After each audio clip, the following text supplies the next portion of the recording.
প্রাথমিক ও গণশিক্ষা প্রতিমন্ত্রী ববি হাজ্জাজ বলেছেন, জুলাই গণঅভ্যুত্থান ছিল বাংলাদেশের মানুষের, বিশেষ করে তরুণদের সাহস, ঐক্য ও আত্মত্যাগের এক অনন্য অধ্যায়। এই আন্দোলনে সরকারি ও বেসরকারি উভয় ধারার বিশ্ববিদ্যালয়ের শিক্ষার্থীরা গুরুত্বপূর্ণ ভূমিকা পালন করেছেন। বিশেষ করে বেসরকারি বিশ্ববিদ্যালয়ের শিক্ষার্থীদের সক্রিয় অংশগ্রহণ আন্দোলনকে আরও ব্যাপকতা ও শক্তি দিয়েছে, যা দেশের গণতান্ত্রিক অভিযাত্রায় একটি স্মরণীয় ইতিহাস হয়ে থাকবে। রোববার 2 আগস্ট রাজধানীর তেজগাঁওয়ের একটি হোটেলে জাতীয়তাবাদী গণতান্ত্রিক আন্দোলন আয়োজিত জুলাই আন্দোলনে প্রাইভেট বিশ্ববিদ্যালয়ে সাহস, সংগ্রাম ও আত্মত্যাগ বিষয়ক আলোচনা সভায় তিনি প্রধান অতিথির বক্তব্যে এসব কথা বলেন। ববি হাজ্জাজ বলেন, জুলাই গণ অভ্যুত্থানে কোনো একক ব্যক্তি বা প্রতিষ্ঠানের নেতৃত্ব ছিল না।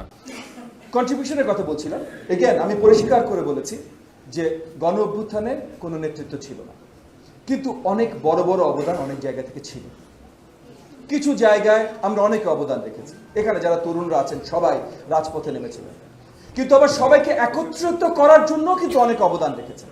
বরং বিভিন্ন রাজনৈতিক শক্তি, সামাজিক সংগঠন, নাগরিক সমাজ এবং সর্বস্তরের শিক্ষার্থীদের সম্মিলিত অংশগ্রহণের মাধ্যমেই আন্দোলন সফলতার দিকে এগিয়ে যায়। দেশের প্রয়োজনে বেসরকারি বিশ্ববিদ্যালয়ের শিক্ষার্থীদের সাহসী অবস্থান জাতি কৃতজ্ঞতার সঙ্গে স্মরণ করবে। প্রতিমন্ত্রী বলেন, গণতান্ত্রিক সমাজে শিক্ষার্থীরা পরিবর্তনের শক্তি হলেও তাদের প্রধান পরিচয় শিক্ষার্থী। তাই দেশ, সমাজ ও গণতন্ত্রের প্রতি দায়িত্বশীল থেকে শিক্ষা অর্জনের মাধ্যমে নিজেদের দক্ষ ও যোগ্য নাগরিক হিসাবে গড়ে তুলতে হবে। তিনি বলেন, ভবিষ্যৎ প্রজন্মকে নৈতিক, দেশপ্রেমিক ও দায়িত্বশীল নাগরিক হিসাবে গড়ে তুলতে সরকারের প্রাথমিক শিক্ষা থেকেই মূল্যবোধের শিক্ষা, নাগরিক দায়িত্ববোধ এবং সামাজিক সচেতনতা জোরদারে কাজ করতে হবে। অনুষ্ঠানে বিশেষ অতিথি হিসেবে উপস্থিত ছিলেন সংরক্ষিত নারী আসনের সংসদ সদস্য বিথিকা বিনতে হোসাইন ও ব্যারিস্টার জহরত আদিবা চৌধুরী। এছাড়াও বিভিন্ন বেসরকারি বিশ্ববিদ্যালয়ের উপাচার্য, শিক্ষক ও বিপুল সংখ্যক শিক্ষার্থী অনুষ্ঠানে অংশ নেন। Sabbir Ahmed, desk report, lens 24।